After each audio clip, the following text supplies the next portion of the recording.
Salut les joueurs, il y a des thématiques, des fois c'est purement calqué, et des fois on se sent investi, on se sent à l'intérieur, on a vraiment envie. Et la thématique de la cuisine n'est pas forcément une thématique très exploitée dans le jeu de société, et lorsqu'elle est exploitée, très souvent c'est calqué, il faut réussir un assemblage, faire quelque chose, mais ça aurait pu être autre chose, des pierres ou des bonbons, voilà, c'est pareil. Eh bien, c'est un peu différent, et même totalement différent. Avec cet archéo-jeu, nous sommes en 2010, et c'est Yellow qui sortait à la carte.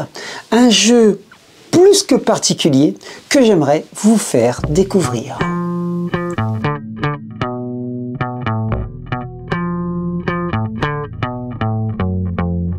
Voici la disposition du jeu, ici 4 joueurs, c'est-à-dire que vous avez chacun un fourneau.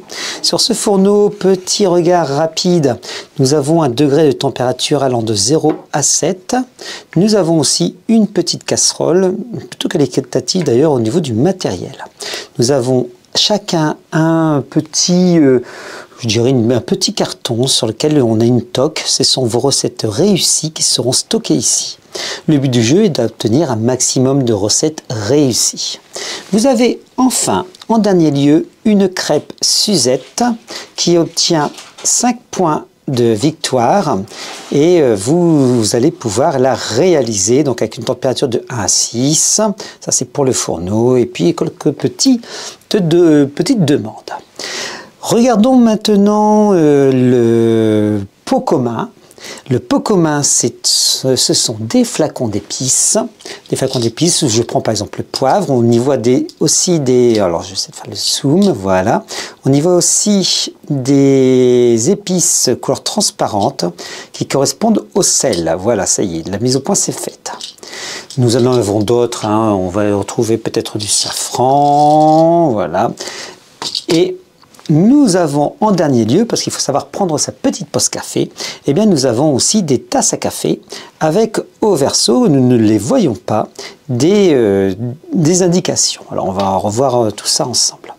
Enfin, en dernier lieu, pour finir de présenter le matériel, nous avons des recettes. Ici, ce sont un super bretzel vs boudin blanc. Et voilà le super bretzel vs boudin blanc qui obtient 2 points de victoire.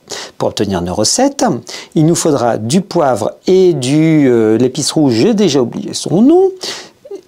Mais il faut avoir un de chaque, un petit grain de chaque. Ça obtiendra donc 2 points de victoire. Et bien entendu, il faut une température comprise entre 2 et 3. À 4, ça brûle, votre plat est perdu. Si vous avez exactement le nombre d'épices, vous allez pouvoir être étoilé. Le jeu se gagne lorsque vous avez chacun 3 étoiles, enfin plutôt lorsque le jeu gagnant a 3 étoiles. En dernier lieu, on a l'évier dans lequel on jettera nos préparations une fois terminées, une fois qu'on aura eu tous nos points. Maintenant, au tour de jeu.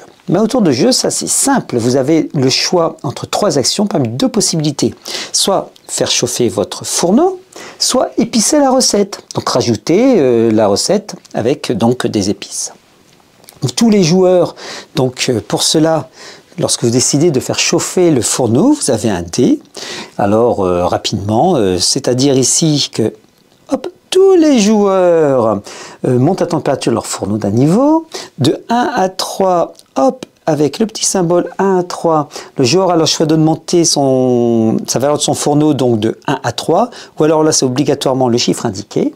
Et en dernier lieu, vous aurez vu sur ce D6, voilà, mise au point, parfait. Pour la petite tasse à café, le joueur prend une tasse à café sur le plateau et la dispose devant lui. Il va pouvoir la jouer quand il le souhaite. Les tasses à café ont des valeurs différentes au dos. Alors là c'est pour 1 point de victoire. Là ici, c'est pour échanger son fourneau avec le fourneau voisin. Voilà, le zoom. Donc ça, c'est pas gentil, on peut se faire des crasses donc. 3 spatules, ici, ça signifie que vous allez recevoir 3 nouvelles actions. Donc l'occasion de pouvoir rejouer un tour de plus. Vous pouvez aussi réépicer, alors je cherche de trouver, voilà, réépicer.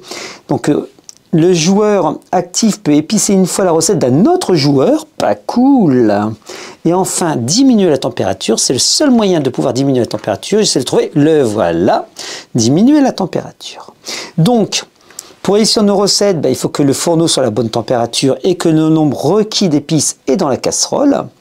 Les épices, vous pouvez avoir juste le bon point, ou vous pouvez augmenter, avoir des recettes un poil trop épicées. Et là, vous pouvez, ça ne va pas être évident en fait. On met tout à la poubelle, vous avez perdu votre recette. Et lorsque vous avez une recette parfaite, le nombre d'épices dans la casserole exactement égal au nombre requis, sans aucun grain de sel, parce que les grains de sel, vous pouvez réussir votre recette, mais c'est pas parfait, et bien là, vous recevez une étoile. Vous gagnez, vous réussissez dès que vous n'avez plus de nouvelles recettes à mettre dans la casserole. Alors, il y en a beaucoup des recettes, je ne les ai pas toutes sorties. C'est assez amusant d'ailleurs, parce que vous avez des recettes, par exemple, le calmar à la marseillaise. Alors, chaque fois, on a des petits dessins. Voilà. Le calmar à la marseillaise. Des petits dessins pleins d'humour. Je vous laisse deviner une hache dans un plat particulier, ce que ça pourrait être. Attention, hop là, c'est spaghetti à la arrabbiata. Un pâté en croûte hawaïen. Quelle illustration aura-t-on? Voilà. Bon, ça c'est mignon. Et donc, la fin du jeu, oui, quand on a terminé 5 recettes, ou alors dès qu'on a gagné 3 étoiles. Voilà pour réussir ce jeu, les 3 conditions. Et bien maintenant, il n'y a plus qu'à cuisiner. Bon courage!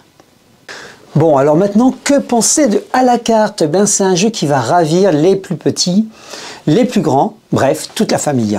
Le fait d'avoir du matériel de qualité, voilà, cette casserole que l'on pose sur un fourneau avec ce petit compteur où on va avoir la température, des défis avec nos fameuses épices et puis nos crêpes Suzette, etc. Autant de bons moments passés en famille où la manipulation travaille avec la stratégie, les coups fourrés que l'on peut se faire les uns les autres. Bref, les ingrédients ne sont ni trop épicés, ni trop poivrés, ni trop salés, mais juste bien.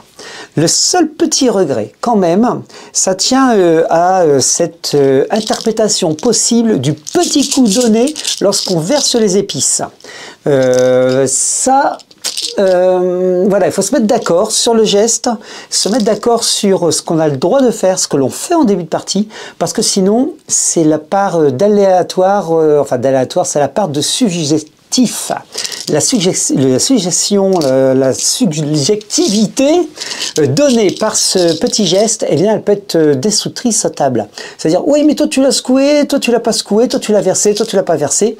Et donc, vraiment se mettre d'accord. C'est le point négatif de ce jeu. C'est vraiment le point négatif de ce jeu qui, pour moi, fait un sans faute. Dans la thématique, dans la manière dont vous allez exploiter celle-ci, c'est un sans faute. Moi, là, par contre, effectivement, mettez vraiment vous d'accord.